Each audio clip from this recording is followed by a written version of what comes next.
and that's going to affect all of us. That's huge. That's huge. For anybody who has substantial amount of real estate, that could be really painful. This is a story about a booming lane. And one day he went and tried to rent them out, and then he became one of the man.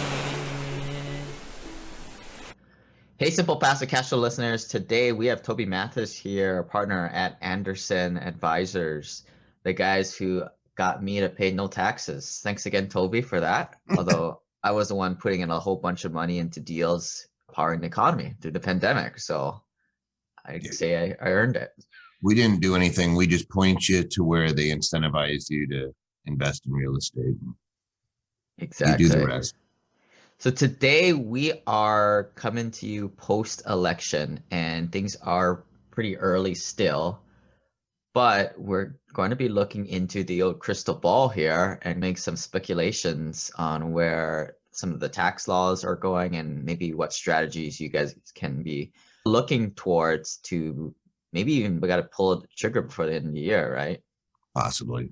The presidential election is looking like it's going to be Biden, but tell us what really matters here. Is it the president, or is it the Senate, or the House? Yeah, Congress writes the laws, but the Senate, but the president can always veto. So you have to be able to get over, basically you have to have a certain alignment. Otherwise the president's just going to keep you from being able to pass certain laws. The House right now is going to stay Democrat. The Senate is a little bit up in the, we're going to be at a deadlock. I think you're putting it up right now. There's two more runoffs, I believe, in Georgia that might impact things, but it's either going to be a standstill. If you end up with 50-50, then the vice president decides. So if Biden and Harris are in the White House, then Harris could pass a deciding vote and you could have changes. If there's not that scenario, it's really difficult to pass anything without, you're going to have to get the Senate on board, which means it's going to be hard to move really dramatically in any one direction. What we know is what Biden has said he'd like to accomplish. So prior to 2020, this a little bit of a history lesson for folks. So bill gets passed or tax law gets changed. It is birthed here in the House, primarily Democrats. So this is where like the stimulus bill comes out. What is it, like 10 million? And then it goes to the Senate. They chop it down. Prior to this, the Republicans had the edge, but it looks like it's going to be more of a gridlock more than. Yeah, they both put out their own bills and then they decide, it kind of goes to a committee and they decide which pieces are going to get enacted. And that's where they all negotiate. So that's why you never really know what's going to be done until they actually pass it. Holy schmoly. What did you guys do? What's the old famous one? You'll know what's in it after we pass it. So it's kind of. Or sometimes like they'll write a bill, a Republican bill, and then all the Democrats will veto it, but then they write the same exact bill and then they'll pass it, but it'd be originated from the Democrat side. They call it the pork. This is what I want in order to allow you to get what you want. And that's usually not so good for the taxpayer. Yeah. So let's kind of, from what we know of what Biden was saying prior to the election, and campaigning, where are things heading in terms of taxes? What do people need to be aware of? So the first thing to know is that the Tax Cut and Jobs Act, which they called the Trump tax cuts, a lot of it phases out in 2025. And there's portions of it that start to phase out even now. But there's little bits and pieces of things that are set to slowly go away, like accelerated depreciation after next year will start to drip down. You have other things like your solar credits that are already going down. You have things like the estate tax exclusion that's sitting over $11 million right now that'll revert back to the pre-Tax Cut and Jobs Act level, which should somewhere in the $5 to $6 million range, depending on inflation. So there's things that no matter what, they're still going to move. Then you have hey, these are the things I want to change comments from the Biden team. And the big one was anybody making over $400,000, they want you to be in the highest tax bracket, and they want to move that highest tax bracket to 39.6. Then they also say, hey, if you make over $1 million in capital gains or dividends or the combination of those two, then we want you to pay 39.6 on your capital gains, which would be almost a doubling of the capital gains rates. They also say, hey, we don't like this 21% tax rate on C corporations. We want to make it a flat 28%. And if you remember, prior to the Tax Cut and Jobs Act, it was graduated. It would be as low as 15, and then it would go up to 39, and then back down to 35. It was this bizarre, and they just put flat 21%. So for really small C corps, it was a little worse, but for big companies, it was better. For the That was the stock sort of repatriate the big guys, right, to come back. That was a push for that. There was that. What they want to be is more competitive on the international of attracting companies to put their headquarters in the United States as opposed to incentivizing them to go elsewhere. We were not competitive as a tax rate. They also had hey, we're going to cut the repatriation of your profits down significantly. I think it was 15%. I don't know the number off the top of my head, but I know that they reduced it so that companies like Apple or Amazon or some of these companies that have a lot of earnings offshore would bring them back in the United States and perhaps do local investment. Well, so let's go back through these, and I'm going to ask it from my own selfish perspective, which I hope the listeners are in that same situation too. But like the 2018 Tax and Jobs Act, I don't know what it's called, but it allowed for bonus depreciation and a whole bunch of passive losses that you could extract from deals that do cost segregations, right? That's the one, whatever that one is. Actually, you don't have to worry about the real estate professional. That was actually changed back in, I think it was 90. It's 469C7, if I'm not mistaken, but that's carved into the code already. You don't have to worry about that. The bonus depreciation was, hey, if you have 5, 7, 15-year property, anything less than 20 years, you could choose to accelerate the depreciation. Assume that you have let's say you have carpeting and you put $100,000 of carpeting into an apartment building. Normally you'd get to write off $20,000 a year as a deduction because the whole carpet will last 5 years. So you take $20,000 each year. What accelerated depreciation allows you to do is just, boom, take it in 1 year. In order to know what portion of your property is carpet versus cabinets versus fencing versus driveway, all these different lifetime of those particular assets, you have to do what's called a cost segregation. And there's always been cost segregation. You've always been able to do that. But now all of a sudden we have this huge incentive because about 30% of most buildings are 5, 7, 15-year property. So all of a sudden you can accelerate your depreciation at any particular time. You could choose 5 years after owning a building, boom, I'm going to take it. And you have this acceleration where you can really accelerate what you're able to do. Sometimes it's 50, sometimes it's 100%. It depends on when you put the building into service, but you can do the acceleration. And all you're doing, there's nothing crazy about it. You're just writing it off early. You're still going to write it off over time, but it's almost like getting a loan from Uncle Sam for no interest. It's saying, hey, I know I'm going to get the tax benefit over the next 20 years. How about you just give it to me now? Getting an early Christmas present. So if you guys miss it, the rule of thumb is about a third of the building gets written off in the first year. But to simplify it even more, a lot of these deals, you're trying to max out the leverage, 70, 80% loan to value. So what I've seen is passive investors that put in $100,000, they're getting anywhere from 60 cents to almost $1 back in that first year bonus depreciation. 60 grand or 80 grand back, depending on the deal. And it offsets, not to interrupt you, but it offsets passive income unless you qualify as a real estate professional. There is one other one, active real estate, but most people make too much. That's the one that I'm really worried about, right? Like the passive loss gravy train, getting these super, that ain't going away. That ain't going away. That ain't going away. What you might see is the accelerated depreciation, I think in 2023.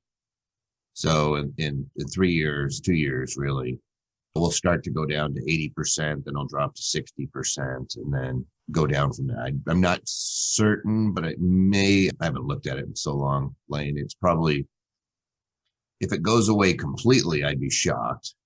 but sometimes it goes down to 50%, which is still pretty good. Not we do a lot of cost segregations with clients where we'll direct them to have them done.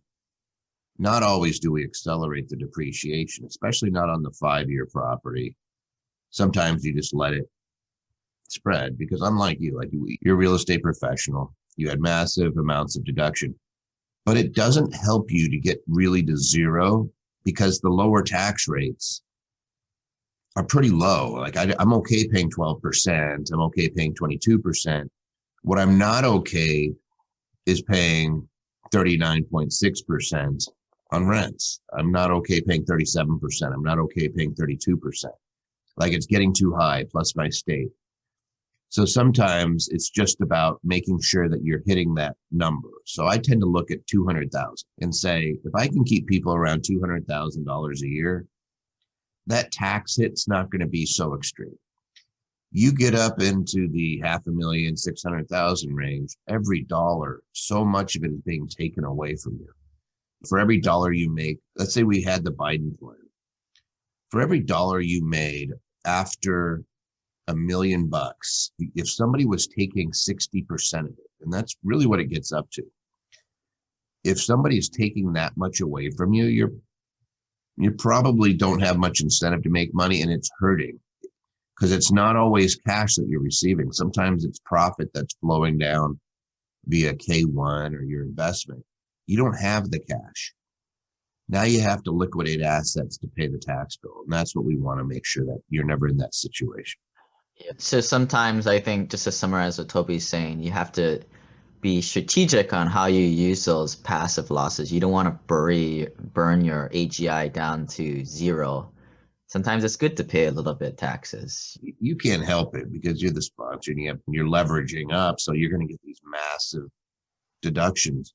Not everybody gets that. A lot of folks, they're not going to pay any tax on rents the next 10 years because they got a huge deduction and they may be making $50,000 a year with rental that they're putting in their pocket, but they don't have to pay any tax on it. Yeah. So like I talked to my tax guy and he burned up all my passive losses, and I asked, Toby said I should pay some taxes, but the conversation that we had that I got on board on was like, he was like, you're probably better off paying no taxes and investing the money and just kick it forward. But it depends on your situation, right? If you have a W-2 job, you're going to be okay. And if you need loans on a home or something, you need to have some income. If you don't need that, like you're leveraging on the asset, you don't need the income. So you may as well not pay it, use that money to continue to invest. Yeah. So the Tax Cut Jobs Act, that's phasing out the passive losses, the accelerated bonus depreciation in the year 2022 and beyond. So is there any look at that? I think 2022 you're safe. I think it's after 2022. Yeah, I think you're right. We've probably got a couple more years of where the get-in's good. And that's plenty of time for me. But what are you thinking it's coming out in the future? Is like the Biden clan going to be getting rid of that? Or I'm thinking that hopefully they can just focus on that 1031 exchange and leave me alone. They want to get rid of the 1031 exchange. They want to get rid of step up in basis. And that's going to affect all of us. That's huge. That's huge. For anybody who has a substantial amount of real estate, that could be really painful. It's going to force you to have to get rid of your real estate during your lifetime because it's not going to step up, which means if you've depreciated it, accelerated depreciation, then you're going to have some substantial recapture if somebody sells it after you've passed. So I'm not too pleased about that one at all. Isn't the game plan there like, all right, the Democrats have it now. If you're 40 years old, surely in the next 30 years, some more tax-friendly leadership will get in there and swing the state taxes the other way. And that's when you take it. Yeah, that's the idea. Is right now the law is what it is. And I tell people, don't make dramatic switches until the law actually looks inevitably going to be changed. Because even when you think somebody gets in as president and they say, this is what I'm going to do, good luck getting that through, especially if you don't have the House and Senate. Good luck. If you have the House and Senate, fantastic. They might be able to get some things through, but even then it's not. It used to be you could filibuster it now. It's still not it's not a guarantee. And people oftentimes campaign on things and then do something else as well. So I tend not to make dramatic switches until I actually see laws being drafted or changed and they have support. And even if Biden has won now, he's even in the first 100 days, it's going to take another year, 18 months for that law to go into effect for the previous tax year too. So there's probably about a couple of years of turnover time, I'm thinking. Yeah, it could. They could get something through in the first year. And again, the way it works is they can't go back and change something, but they can say going forward. So if you pass away, I don't know if you remember this, but I think it was the owner of the Yankees passed away during a year where there was no estate tax at all. We didn't even have the $11 million cap. Steinbrenner. This is not too long ago. Yeah, so he avoided billions of dollars. Like the joke we all had was people are going to snuff out their parents like on December 31st. If they're on their deathbed, they'll be like, let me help you along here because the taxes can be so extreme the following day. We're going to have a New Year's Eve party with a bunch of pillows. It's horrible, but there was actually concern about that. Oh boy, if somebody's on life support, they're going to have a real incentive to pull the plug. It's morbid, but it actually was discussed in the tax world. There was many discussions on it. What would you do? And so it's not always we think like these things have been debated for years. I remember when I first became an attorney, the estate tax exclusion was 600,000. Was not very high, and a lot of people got hit by it. And then it went up to $1 million, and then it went to 5 million. Now it's over 11 million, and then they said portability. Both spouses could use it. It used to be we had to use a trust to double it up, but that's still on the table. And Biden has shown all indications that he wants that to go back to the way it was before the Tax Cut and Jobs Act, but he also wants to eliminate that step up in basis. And the step up in basis in English just means if I have a building that I've depreciated or a piece of real estate or stock, say I've owned stock for 20 years and it's gone up in value, the day I pass, the value steps up or the basis steps up to the fair market value on the date that I pass. So if I have a building that I've depreciated and my basis might be a little bit of land, maybe it's 100,000, it's $1 million building. Right now, if I pass, the basis steps up to $1 million. I live in a community property state, so even my spouse could sell it the day after I die and pay zero tax, no recapture. If that goes away, then assuming that somebody had to sell an asset after somebody passes or wants to because they don't want to manage it, and they sell it, now they're going to pay recapture in capital gains on that. So they're going to pay up to 25% on the recapture, and up to under Biden, it could be 39.6% on the capital gains. So it's a pretty big hit. Now, the other side to that is if it's real estate, not only is the basis stepped up, but you can re-depreciate it. So you can go back and write it off again, and you lose that. So that's flying under the radar, and that's the one that I focus on, saying that's the one that's going to have the biggest impact on our clients. Is people who are investors are going to get punished under that plan, and I don't like it. Because before the strategy was just die and pass it off, and your kids get the step up basis, and you wash the asset.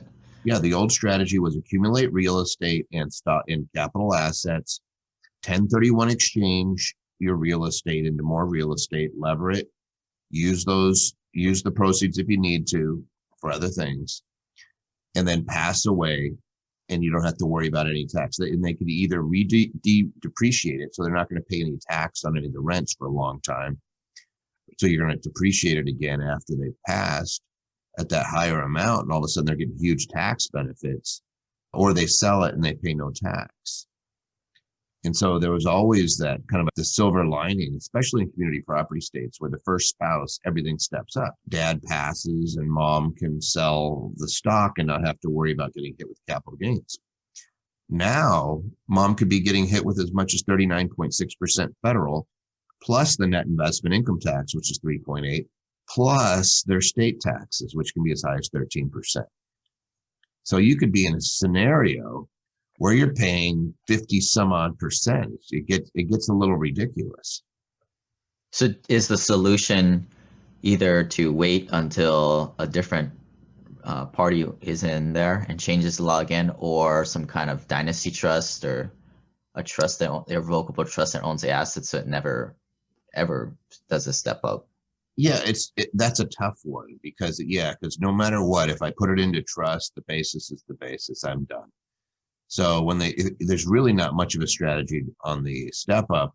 You can do what's called a deferred sales trust on substantial assets, where you spread it out over time and you allow a installment sale essentially, and then you step up the basis and you sell it and avoid the tax immediately, but you spread it out over, let's say, 20 or 30 years.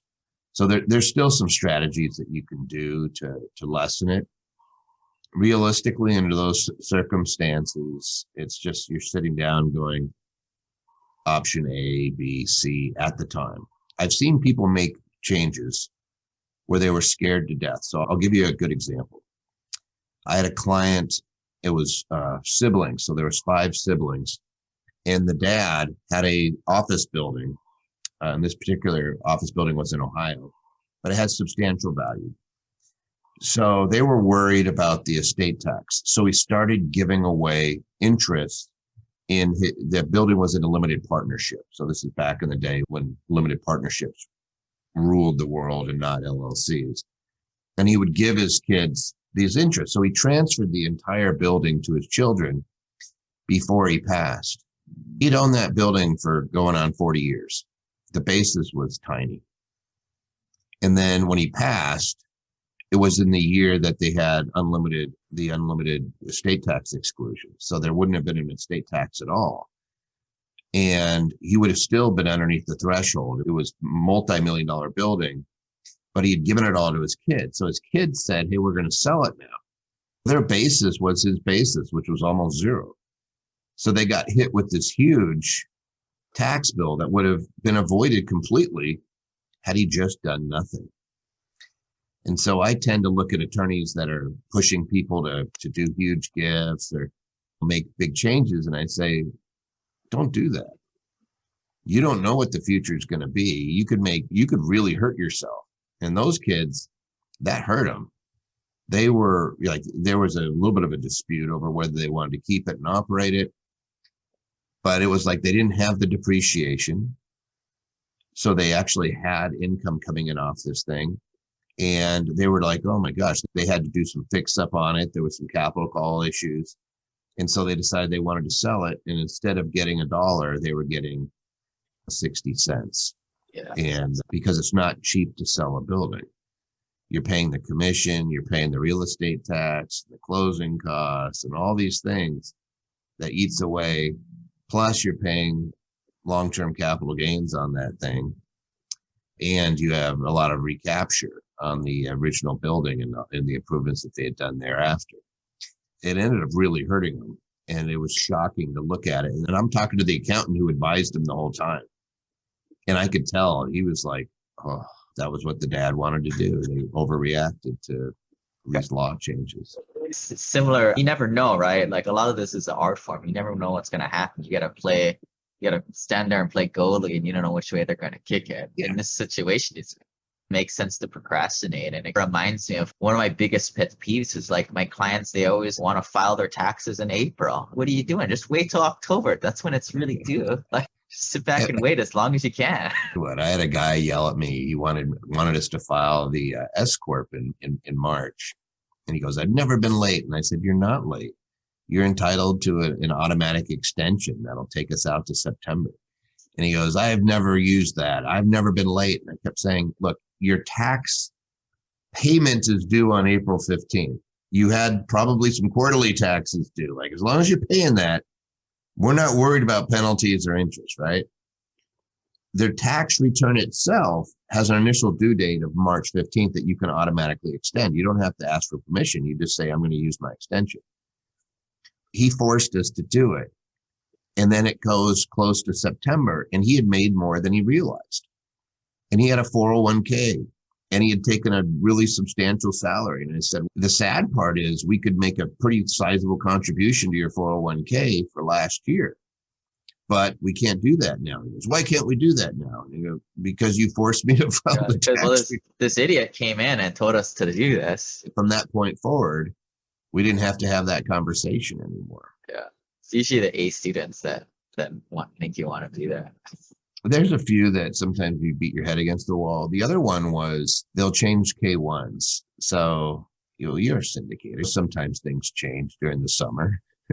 You start finding out other expenses and you're going through your books and you're sitting there and you have a couple choices. Like I could either fix the K1 and give everybody a new K1. The problem is if they filed their taxes off the first K1 that came out, now they're going to have to amend. And so I always tell people wait till the last minute so that your investments have a chance to make any changes. The fun one was the year that the option reporting, the basis reporting in brokerage houses came out, and they all used the same software and it was all incorrect. So they sent out all these tax forms to their clients who ran out and filed their taxes. And then they corrected them about a month later after the tax deadline. And it's you can either get audited or you can fix it. And now you're going to have to amend your return. And you're going to pay to basically do your return again. We always try and get it out in March before the April deadline. But I always feel like at least probably less than half still file it in April anyway. But there's no reason to do it. There's no reason to file. Just even if your return is done, just don't file it. Just file the extension, pay the taxes, and you don't have to worry about anything. It gives you the opportunity to go back and revisit issues because you do have until the tax deadline to make company contributions to retirement plans. So you never want to take that off the table. You also have, you could be doing a cost segregation election all the way up until October 15th. So you don't want to, that one we could actually go back and amend. But why? Why would you put yourself in a situation where you're paying twice for something when you could just wait and do it once? So going back to the whole simple basis might be going away. And this is just a bigger strategy that I've always said. It's why would you want to own your own properties, especially if you're not a professional operator? Mm-hmm. Just be a passive investor, split your nest egg up into $50,000, $100,000 increments and just bankroll a big amount of passive losses, and you never have to worry about any of these types of things one way or another. Yeah, there's something that you can do no matter what they do, because you still have exempt entities, and exempt entities are like your 401k, your IRA, your Roth, IRA, Roth, 401k, but also 501c3s. And Lane, you've known me enough that this comes up quite often. With anybody who has substantial wealth, that 501c3 is your best friend because it gets it out of your estate and you get a tax deduction now. So worst case scenario, let's just say that Biden and the Senate and the House conspire to take away 1031 exchanges and the step up in bases. They increase capital gains rates. They create a 39.6% top tax bracket that your dividends and capital gains can be taxed at if you make over $1 million. Itemized deductions already gone, but they were talking about bringing it in, but having it's only for people making less than 400,000. They have a kind of a funky calculation if you make over 400,000 where it goes away. I can still give things away. I could still take a charitable deduction for it, even if it's a capital asset, and I can write a lot of that stuff off at my fair market value.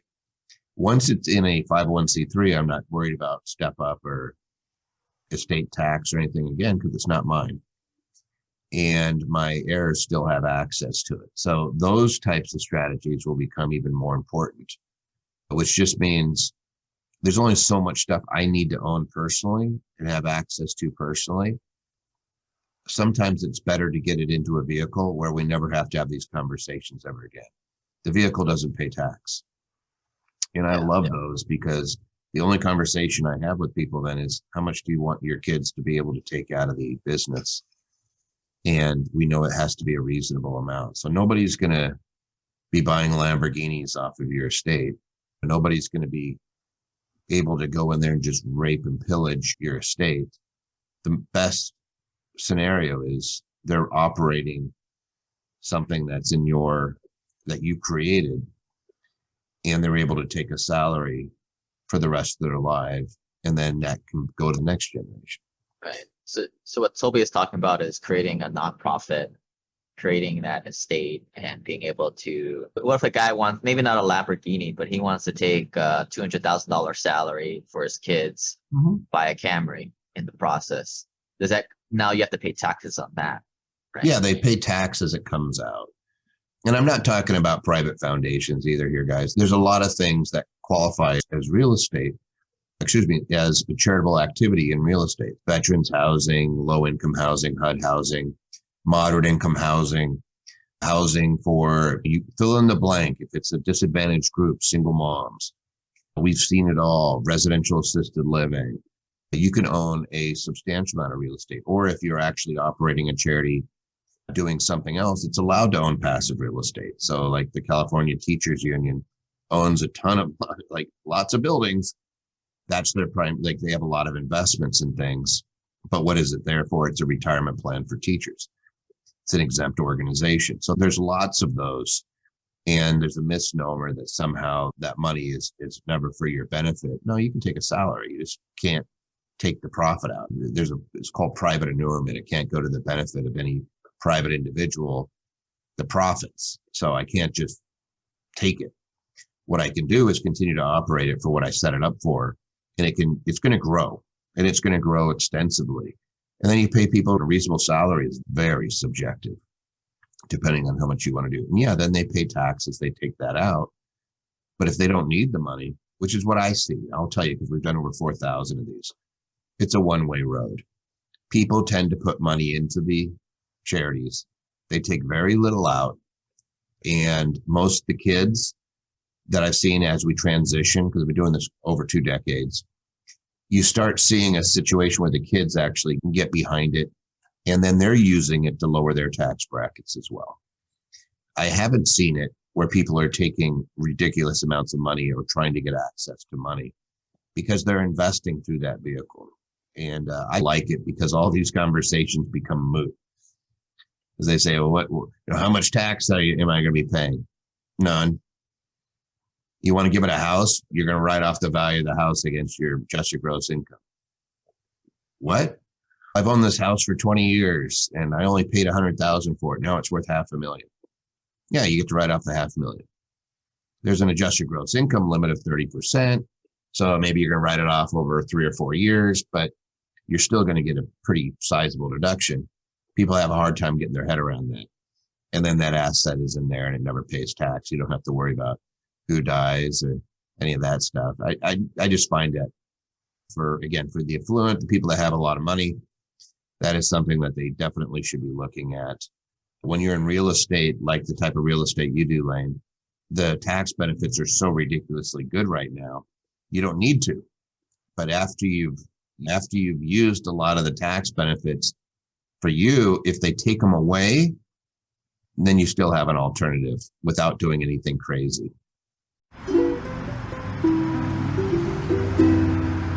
This website offers very general information concerning real estate for investment purposes. Every investor situation is unique. Always seek the services of licensed third-party appraisers and inspectors to verify the value and condition of any property you intend to purchase. Use the services of professional title and escrow companies and licensed tax, investment, and or legal advisor before relying on any information contained herein. Information is not guaranteed, as in every investment there is risk. The content found here is just my opinion, and things change, and I reserve the right to change my mind. Above all else, do your own analysis and think for yourself, because in the end, you are the only person who is going to look out for your best interests.